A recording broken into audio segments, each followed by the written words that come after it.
Welcome. In this lesson, we're going to learn to find the volume or review. I think you've already learned this lesson, but review finding volume of cubes, prisms, and pyramids. So for cubes, it's very simple. Length times width times height. Length times width. So 6 times 6 is 36, times 6 more is 216. 216. But before I move on, I really want to emphasize that this is really the area of the base. 6 times 6 is 36. The area of the base times the perpendicular height, because that's the way you do it with all prisms, whether it's a square or a rectangular prism, or whether it is a triangular or another base shape, geometric shape, times the height. So let's hopefully move on and see another one where it's like this, a triangle. So for this one, we still want to find the area of the base. Now be careful, the area of the base is not always what it's sitting on. The area of the base is the triangle. So I'm going to find the area of the triangle, which has a bottom length of 3 and a perpendicular height of 6. 3 times 6 is 18 divided by 2. The area of the triangle is 9. And then I'm going to times it by the distance between the two triangles, that perpendicular distance, which is 2. So I get 9 times 2, or I get 18. So be careful when it's a triangular. Don't do 3 times 2 times 6. That would be incorrect. That would be a rectangular prism.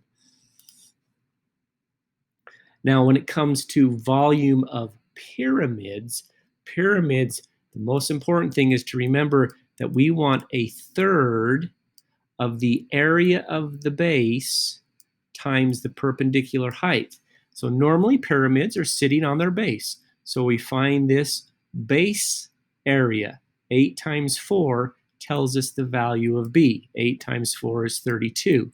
Then I'm going to times that by the perpendicular height. This perpendicular height from the base to the tip of the pyramid, which is 6. 32 times 6 will be 32 times 6 is 192. But that wouldn't, if I use that number, that would be a whole prism.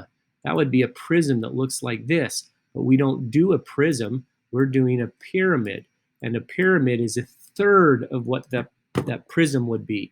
So I take a third of the 192, or I divide 192 by 3, and I get 64 is the volume of my pyramid.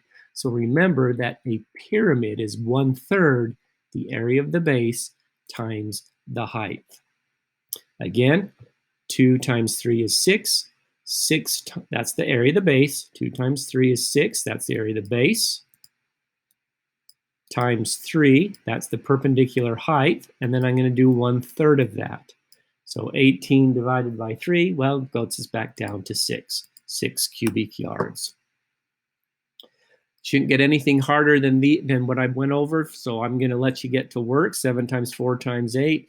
That's going to be 28 times 8. 28 times 8 is 224. And if you have any further questions, I'm just going to jump ahead, make sure there's nothing harder. See, look, another cube, another cube. Oh, here we're going to kind of go backwards, the reverse direction. So it gives you the volume, and then I just kind of go backwards. 864 divided by 9 divided by 8. 864 divided by 9 divided by 8 is 12. So that side length is 12. Again, if you have any questions or get to something that I didn't cover, please do ask me during class.